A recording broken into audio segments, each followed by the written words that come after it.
Hey everyone, it's Ashley from Youngest Old Cat Lady. Today I'm going to be going over the signs that your female cat is in heat. You probably already know this if you're looking up this video and you're hearing yowling, but you're probably here to double check. So we're going to go over the signs, we're going to go over what you can do about it, and I'm going to show you some examples.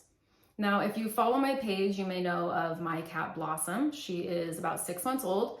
And unfortunately, she has a heart condition where she cannot be spayed because she sadly only has a few months to live. So she actually went into heat a couple weeks ago for the first time. And as you can see, she's been yowling and not paying attention to me and distracted, and the poor thing. But it's not safe to have her spayed with her terminal illness. So she is going to be our example for this video, and hopefully it can be educational for other people. So let's get into the signs. Sign number 1 is what I call the stance.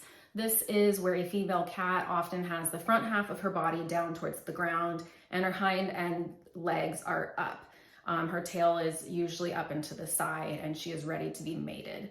Now, of course, there's cats that do this because they just want butt scratches, right? They want you to scratch the back of their bottom. But it's pretty obvious when a cat is in heat when they're doing this because they're doing it almost consistently. And anytime you go to pet them, they immediately go into the stance. Sign number 2 is yowling. Now, this is much louder than like your cat's normally talking to you.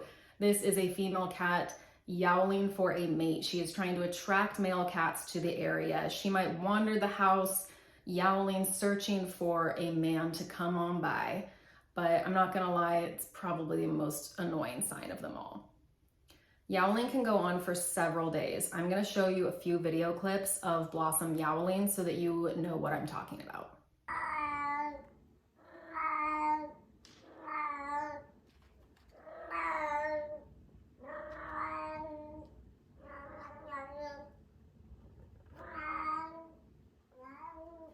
Now that you've experienced that fun, let's go on to the third sign, which is overly affectionate.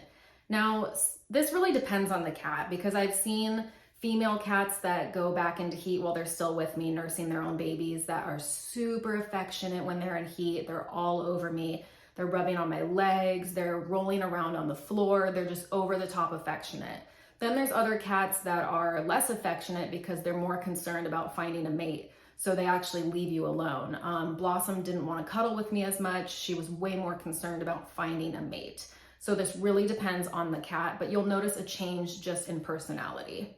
Let's go on to number 4, which is cleaning themselves more than normal, especially in the genital region.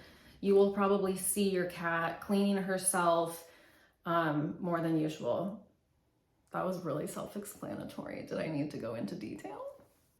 Number 5 is loss of appetite. And sometimes I think this just mostly ties into the loss of doing their normal activities because they're more concerned with finding a mate. So with Blossom, I wouldn't say that she really ate less. I would say that she was more concerned first with going around the house, seeing if she could find a male. If she'd run back, she would eat her food, and then she would go right back to what she was doing. Just more of like a loss in me, but this really depends on your cat. Number 6, of course, they might want to go outside. Now, if you're in rescue, you know what we're gonna say. Do not let your cat go outside, I'm begging you.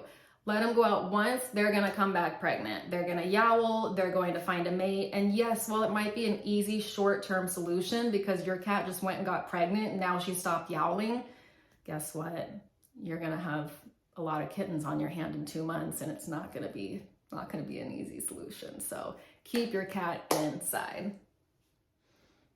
Lastly, number 7 is spraying. Oh, I know you want to avoid this. Yes, female cats can spray, especially after they have gone into heat. And this is why it's so important to get them spayed, especially before 5 months before that first heat cycle. Okay, before I go on to the next part, I want to talk about the difference when I am speaking about a regular vet clinic and a low-cost spay and neuter clinic. So a regular vet clinic is the vet clinic that you just use anytime when your vet is sick, right? You go to the vet clinic if your cat breaks its leg, you go there to do vaccines, things like that. A low-cost spay and neuter clinic is usually a high volume clinic that is doing dozens of cats a day, mostly feral cats or cats for people that qualify for low income. Now, a low-cost spay and neuter clinic is usually where rescuers take their kittens to get spayed and neutered because the cost is way less. So typically at a low-cost spay and neuter clinic, I would spend maybe around $100 per cat, and that would include the spay or neuter, a rabies vaccine, a microchip implant, sometimes the FVRCP vaccine, things like that. As where if I went to a regular vet clinic, it could be upwards of $500 to $600. This is because the regular vet clinic does a lot more monitoring than your low-cost spay and neuter clinic. The regular vet clinic is only going to do a few spay or neuters in a day, and they're going to be paying much more attention to your cat. It really depends on what you can afford to pay and what you're looking for. Usually if I have a cat that is having any other type of health issues, then I bring them to the regular vet clinic for closer monitoring. But all of our other kittens go to the low-cost spay and neuter clinic. Let's go over some frequently asked questions that I get. The first one is, what can I do for my cat that is in heat? Now, if we're talking about short term while the cat is in heat, you can do a few things like distracting them by playing with them with toys more often. You can try using something like Feel Away, which is a pheromone plug-in for your wall. You can give them a heating pad for them to lay on. But ultimately, these are just short-term solutions, and we're looking for a long-term solution to help you and the cat not have to deal with these heat cycles. She's gonna go into heat every like 2 to 3 weeks for the rest of her life. You do not want to deal with this. So the number one thing I'm gonna tell you, get your cat spayed. It is the right thing to do. We have such a horrible overpopulation problem still. There is no reason to be breeding your cat.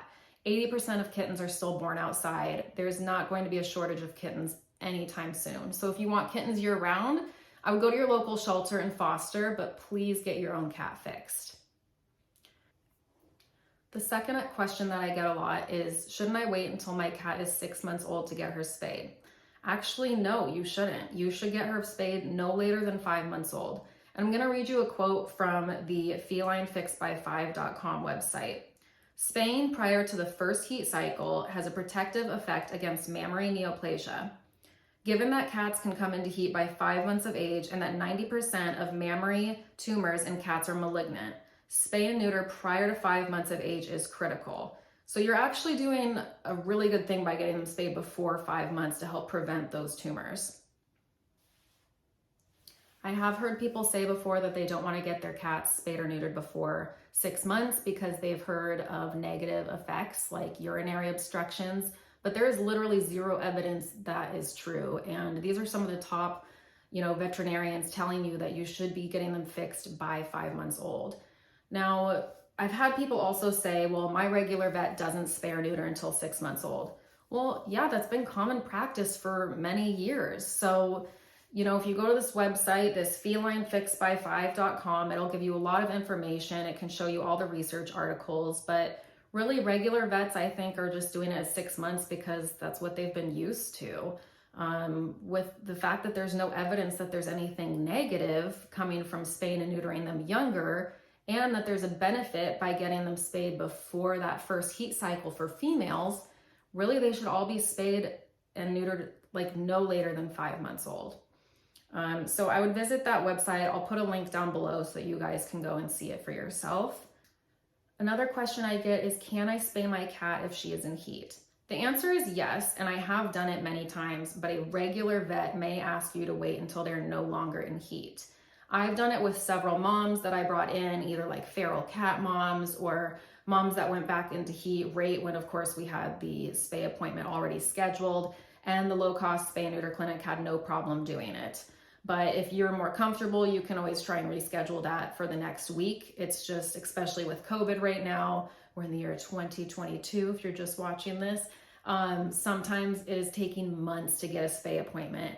So if you are going into that spay appointment, your cat goes into heat and you can't get in for 3 or 4 more months, talk to your vet about the benefit of doing it even though they're in heat versus waiting until they're not in heat. So I just want to say, please remember that the price of spaying or neutering your cats is so much cheaper than the price of a litter of kittens and raising them. We're talking about food, we're talking about litter, vaccines, dewormers. If you're raising a litter of kittens correctly and helping them to be healthy, then it is going to cost way more than it would to get your cat fixed. There are a lot of resources out there these days. There are local shelters and rescues in a lot of the country. I know this is not everywhere, but in a lot of the country where they can even give you vouchers to get free spay or neuter if you qualify for low income. So if you're looking to get your cat spay or neutered and you cannot afford it, I would reach out to your local shelters and ask them for suggestions, and they might be able to point you in the right direction. I hope this video was helpful, and thank you for coming here and learning with me. And I feel like there's always something new that I learn even myself when making these videos. And if you have any other things to add to it, go ahead and comment below, and I will see you soon.